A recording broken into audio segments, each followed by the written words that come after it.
Hello everybody, my name is Petr Koutný. Today I have for you another exciting chess game. I hope that you are going to enjoy another chess beauty of one of the greatest chess attacker of all times, Mikhail. So Mikhail is playing with white pieces and Reinhold Balinch is playing with black pieces. This game was played on 1954 in Riga, and let's see another exciting chess game. Just imagine if you are looking for exciting chess game, if you are looking for chess beauty, I think that Mikhail is the best choice, and I hope that you are going to enjoy this game and you are going to enjoy this video. So nothing special happened because Mikhail played Queen e2 and finally he took on e5. Knight d5, and what is interesting here, he is not hurried to play short or long castle. Maybe this is maybe too risky to not castle here, but he played bishop g5 and after h6 played bishop d2. Still looks like normal ordinary position when nothing is going on, but after bishop e6 knight e4 Mikhail is hoping for move knight c5, and maybe then he's trying to take bishop on e6. Of course his dream is to attack black's king, but now looks like black's king is absolutely safe and is happy and is smiling because till black's position is going to be solid and safe. There is no chance to attack black's king, but knight d7 happened and bishop e3. Now the best way how to go on is to play bishop g4 and to attack twice this pawn. Maybe in my variation after bishop g4 and say h3, here is no chance for white's compensation for a missing pawn. But what is wrong here is to take this pawn immediately on e5, and that's the really interesting question. It's good to hurry take a pawn or no?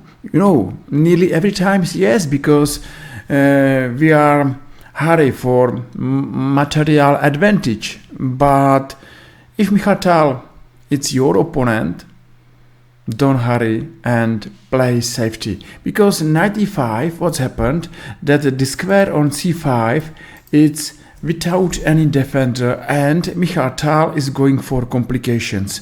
So he played knight e5 and knight c5. Exactly here it's one threat and the second threat, and black has to defend his position. I think that after bishop b2, knight e6 and queen e6, Mikhail is smiling because black's king is a really weak king, and it's absolutely clear here that Mikhail is going to attack him.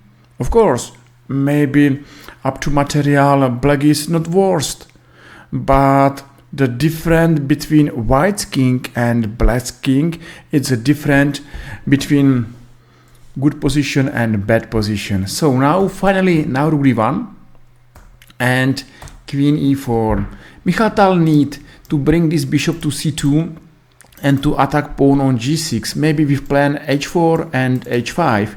But you know, just imagine how you are going to bring this bishop to c2. I think that after short castle and c4 everything is simple. Move c4, it's not going on to attack knight on d5, but of course is going with bishop c2 and immediately threatening queen g6. Okay, the best way if you are in big difficulties is to come back and to play knight f6, and maybe e5 is good way how to defend black's position. No, I'm not telling you that black is lost.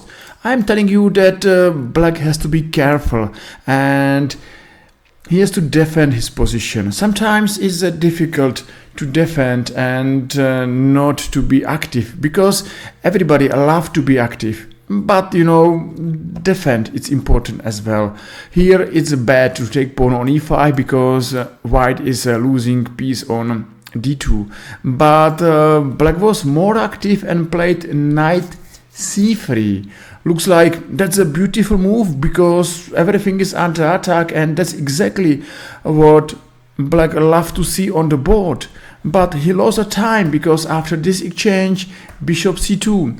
Now here is a threat, and that's a danger threat. Just imagine that black is taking on d1.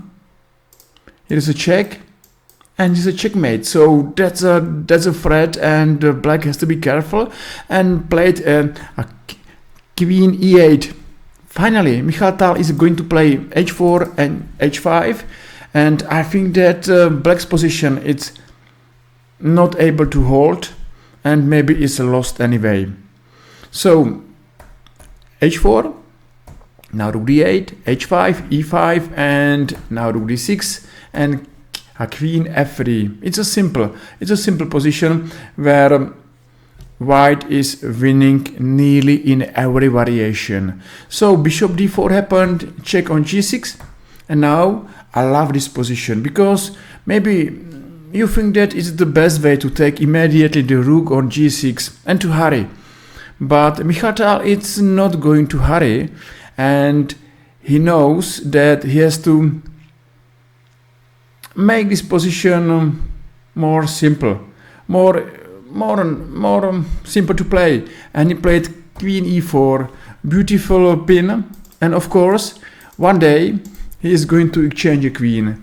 At the end, the endgame is bad for black because black is playing with exchange down, and that's nearly game over. So of course now exchange on g6, and what is important now here, the last goal, the last lesson of Mikhail Tal, how to play this endgame, is to place all white's pawn on the light squares, so black's dark squares bishop it's not going to attack anyone. So okay, a4, and black resign it.